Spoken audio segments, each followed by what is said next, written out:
আসসালামু আলাইকুম দর্শক, খুব বেশি কিছু বলবো না। আমার সামনে একটা খবর আছে, আমি সেটাকে দায়িত্ব নিয়ে খবর বলতে চাই না, বাট সোশ্যাল মিডিয়ার প্রচার, এখন সোশ্যাল মিডিয়ার প্রচার মিথ্যা হতে পারে, আমি ধরেই নিচ্ছি মিথ্যা, কিন্তু সোশ্যাল মিডিয়া এই প্রচারটা কেন উঠছে, কেন হচ্ছে বা কেন হয়? সোশ্যাল মিডিয়ার এই খবরের পেছনে কি কোনো না কোনো একটা কিন্তু বা কারণ কিছু আছে। দেখেন, বলা হচ্ছে, একটা ছবি দেখতে পাচ্ছেন আপনারা, যে ধরেন সত্য মিথ্যা জানি না, তবে শোনা যাচ্ছে যে সার্জিস আলম, জাতীয় নাগরিক পার্টি এনসিপির উত্তরাঞ্চলের মুখ্য সমন্বয়ক, তার পিতা চিকিৎসার জন্য আপনার তিনি ইয়েতে গেছেন, ভারত গেছেন, ভারত চিকিৎসা করাতে গেছেন। সাজিদ আলম বঙ্গবন্ধু প্রেমী, দেখেছেন তার সোশ্যাল মিডিয়ায় বঙ্গবন্ধুকে নিয়ে 7ই মার্চের বিশাল বয়ান আছে। তিনি ছাত্রলীগ করা মানুষ, ছাত্রলীগকে তো সবার তো আর গুন্ডা পান্ডার ইতিহাস না, ছাত্রলীগ বহু নেতা তৈরি করেছে বাংলাদেশে, যারা বিভিন্ন দলে গেছে। ছাত্রলীগ বহু আদর্শের শিক্ষা দেয়। সাজিদ আলম নিশ্চয়ই সুশিক্ষাটা নিয়েছেন, উনি তো কুশিক্ষা নেন নাই, উনি তো হেলমেট বাহিনীতে ছিলেন না, উনি তো ক্যান্টিনে মাগনা খান নাই, উনি তো ওই ছাত্রলীগের ভাইদের পেছনে ভাই ভাই করে করে ছুটেন নাই, উনি তো ছাত্রলীগের মিছিলে গিয়ে ভাইদের কাছ থেকে 200, 100, 500 টাকা নিয়ে হলের খরচ মেটান নাই, উনি তো ছাত্রলীগের আরো বিভিন্ন অপকর্মে জড়িত হয়ে মানুষকে উত্তক্ত করেন নাই, কোনো জবরদখল করেন নাই, চান্দাবাজি করেন নাই, তাই তো? আমরা তো তার এই ভালো সাইডটাই দেখবো। তিনি ছাত্রলীগ থেকে শুধুমাত্র যত সৎ, ন্যায় এবং জ্ঞানের শিক্ষা নিয়েছেন।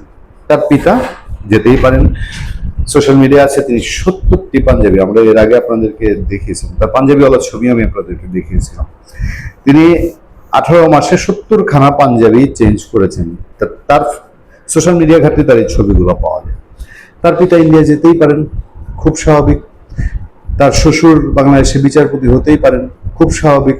শ্বশুর কোটা বলবো না আমরা এটাকে, এটাকে জামাই কোটা বলে বলবো না যে কোটার বিরুদ্ধে আন্দোলন করে তারা এটা নিয়েছেন, আমরা এগুলো সব স্বাভাবিকভাবে নিয়েছি। প্রশ্ন উঠছে, তারা যখন ইন্ডিয়ার পিন্ডি চটকান, তারা যখন একেবারে কাছা দিয়ে নিংটি করে প্রায় ইন্ডিয়া দখল করতে রওনা দেন, এবং তাদের যারা তার সবচেয়ে ঘনিষ্ঠ বন্ধু, সে তো নিজেই বলে তার বন্ধু হাসনাত আব্দুল্লাহ, যখন 7 সিস্টার ভেঙে দিতে চান, 7 সিস্টার দখল করে ফেলতে চান, তখন এই যে আজকের দিনে আমরা নাকের আগায় দম, জ্বালানি সংকটের মুখে আমরা হিমশিম খাচ্ছি, সেই সময়ে এসে সার্জিসরা কি ইন্ডিয়ার তেল নেবেন না, ইন্ডিয়ার তেল দরকার নাই, ইন্ডিয়ার তেল মানি না, লজ্জা লাগে, ইন্ডিয়ার তেল হজম হবে না বাঙালির জন্য, ইন্ডিয়ার তেল খাইলে মুসলমান থেকে হিন্দু হয়ে যাব, এরকম কোন স্লোগান দিচ্ছেন?